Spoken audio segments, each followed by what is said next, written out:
Congolaises et Congolais, très chers compatriotes, en cette fin d'année 2024, je rends grâce à l'Éternel Dieu Tout-Puissant qui nous a protégés et soutenus malgré les épreuves.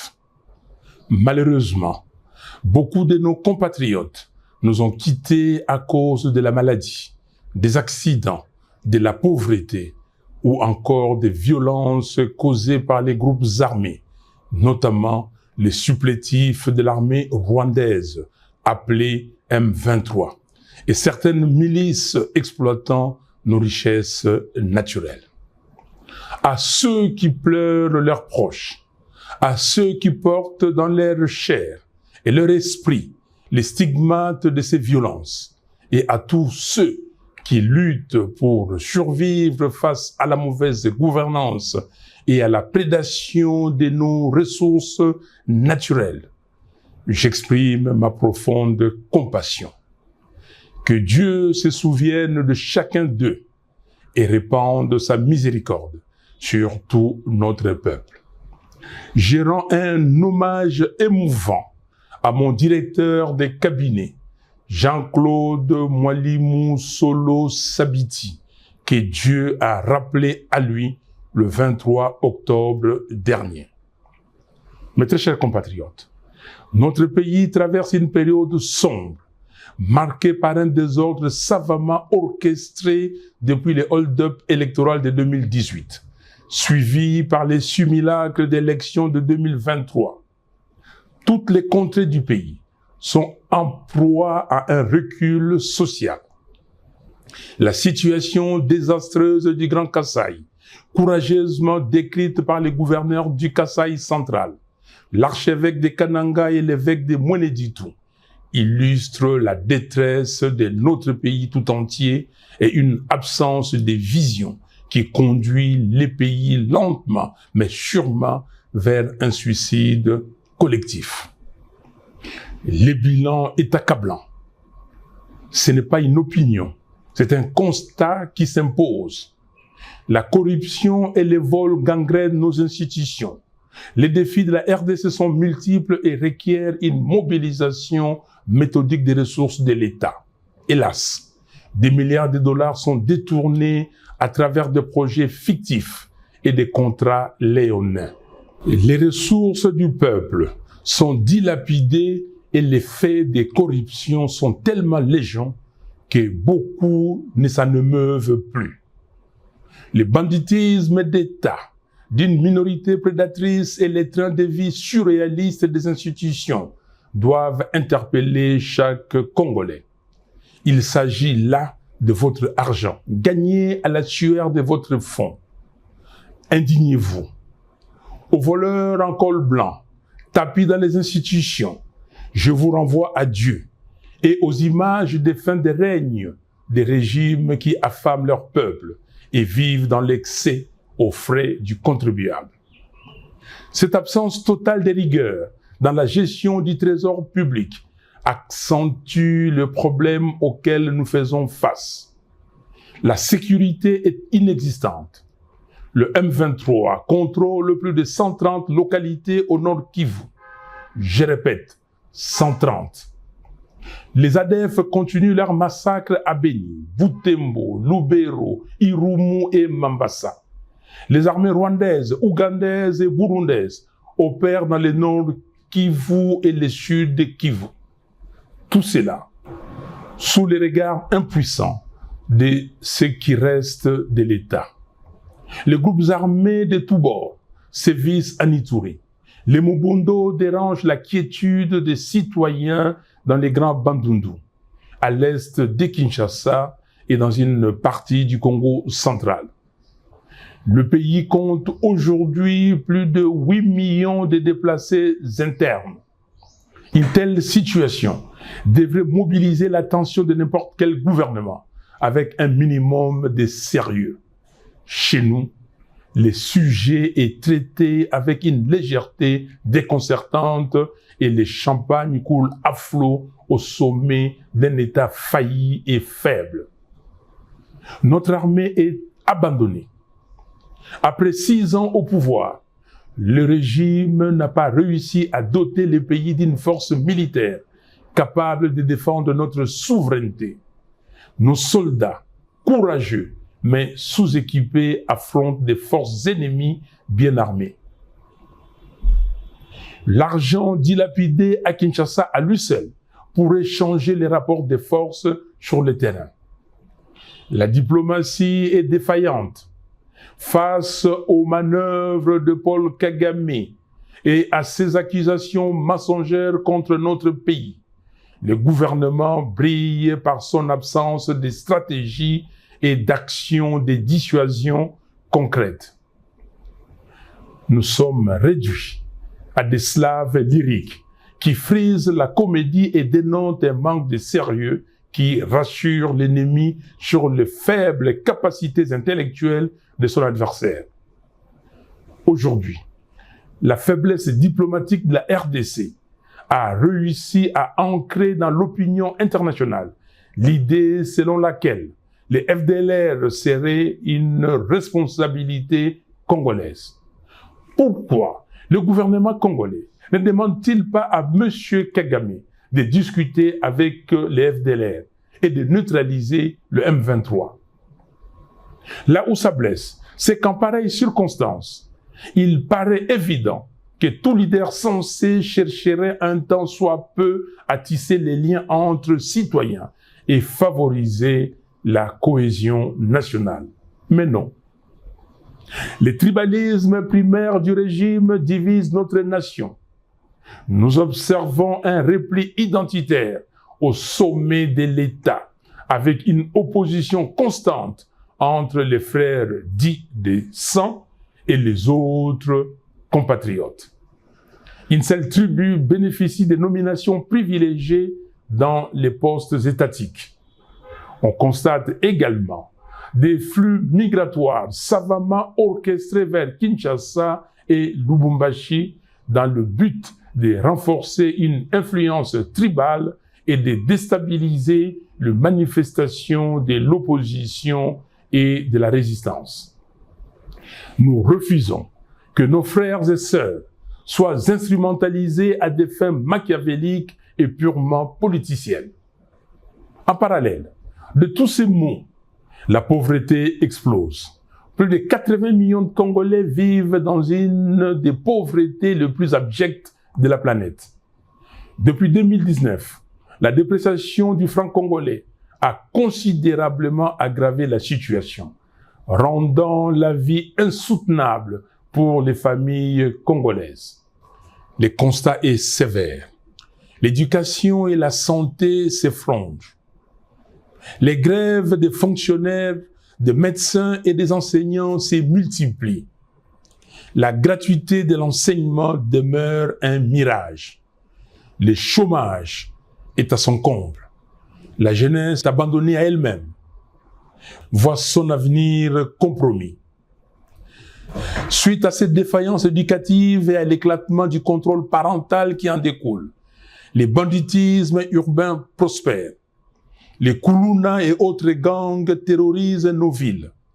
Pire, ces jeunes sont souvent instrumentalisés par le pouvoir pour mater la résistance politique. Les infrastructures sont en ruine. Les routes de desserte agricole sont impraticables, ce qui accentue l'exode rural. L'exploitation illégale de nos ressources naturelles ne cesse d'empirer. À Kinshasa, capitale de 17 millions d'habitants, les embouteillages et les bouchons pourrissent la vie des citoyens et la moto est devenue le principal moyen de transport. Les coûts en termes de perte de productivité se chiffrent par centaines de millions de dollars. Encore une fois, il ne s'agit pas là d'une opinion. Chaque Congolais constate ces réalités dans sa vie quotidienne. Les droits humains sont piétinés.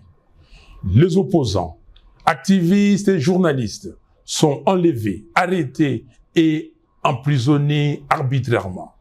Pour preuve, le 10 septembre dernier, Monsieur Jures Manzanza, membre de l'ESID, a été lâchement abattu par un policier devant le siège du parti et son corps est encore à la morgue. Aussi, 3 membres du parti, Madame Aimé Tabala, Monsieur Océan Lusanga Moulopo et Pierre Ngadiadia ont été enlevés le dimanche 22 dernier pour une destination inconnue jusqu'à présent. Face à ces bilans désastreux, l'honneur aurait depuis longtemps imposé la démission. Il n'y a aucune honte à regarder ses concitoyens en face et admettre son incapacité face aux problèmes multidimensionnels auxquels fait face le pays. Comble du drame. Dans ces contextes désastreux, le régime choisit une fuite en avant, en ouvrant de manière inopportune le front d'un éventuel changement ou d'une révision de la Constitution. Cette initiative hasardeuse survient à un moment où le pays est en guerre et perd chaque jour des pans entiers de son territoire. Elle constitue une démonstration supplémentaire du suicide collectif dans lequel le régime veut entraîner le pays. Les mots ne peuvent pas décrire à quel point je suis révulsé de voir une telle absurdité encouragée par certaines élites, des flatteurs qui vivent aux dépens de l'État. Il s'agit là d'une énième distraction et les Congolais le savent. Nos priorités sont ailleurs. Chers compatriotes, nous ne laisserons pas cette tentative de manipulation aboutir. En ce temps de crise, il n'y a ni nécessité, ni opportunité pour un tel projet. Ce que le peuple congolais attend, ce ne sont pas des modifications constitutionnelles opportunistes et intempestives, mais des actions concrètes et courageuses pour relever les défis cruciaux auxquels notre pays est confronté. Ce n'est pas la Constitution qui empêche le régime d'honorer toutes les promesses fallacieuses qu'il a faites au peuple. La Constitution n'empêche pas de doter nos forces armées de moyens efficaces. La Constitution n'empêche personne de libérer les 130 territoires. La Constitution ne donne pas non plus les droits de dilapider les deniers publics. Un régime incompétent peut changer la Constitution 100 fois. Les mêmes mots produiront les mêmes effets. Il y a problème d'hommes, pas de texte. Nos efforts doivent être concentrés sur 4 priorités. Restaurer l'intégrité territoriale. Mettre un terme à la guerre menée par le M23 et les forces étrangères afin de libérer nos terres et de restaurer la souveraineté nationale. Mettre fin à la prédation des ressources publiques. Réduire les trains de vie excessifs des institutions et mobiliser les fonds nécessaires pour renforcer notre armée, financer des infrastructures essentielles et améliorer les conditions de vie des Congolais. Construire un véritable état des droits, garantir le respect des droits humains, la justice et l'équité pour tous. Préparer des réformes institutionnelles ambitieuses, réviser la loi électorale, restructurer la commission électorale et la Cour constitutionnelle, afin de créer les bases d'élections véritablement transparentes, crédibles et apaisées. Voilà pourquoi, chers compatriotes, je réitère mon appel à nos pères spirituels pour réunir, dans le cadre du processus de Kinshasa, toutes les parties prenantes autour du thème « Vérité, réconciliation, cohésion nationale » afin d'œuvrer pour un Congo libre, fort, digne et prospère. Nous appelons la SADC, l'Union africaine et les Nations unies à soutenir le processus de Kinshasa pour faire avancer celui de Luanda. J'exige la libération de Jamal Kabound, Seth Kikuni, Mike Mukebai, Jackie Ndala, du député provincial Alain Siwako, du député honoraire Jean-Paul Ngangondi, des militants pro-démocratie, Delgate Idengo, Mwamicho Ndungo King, Fiston Isambiro, Jimmy Nziali, Zarko Sefo, des 3 membres de l'ESID et de tous les autres prisonniers d'opinion. Le régime doit cesser les intimidations et les arrestations arbitraires. Peuple congolais, comme en janvier 2015, mobilisons-nous pour dire non au changement de la Constitution, non à la présidence à vie en RDC.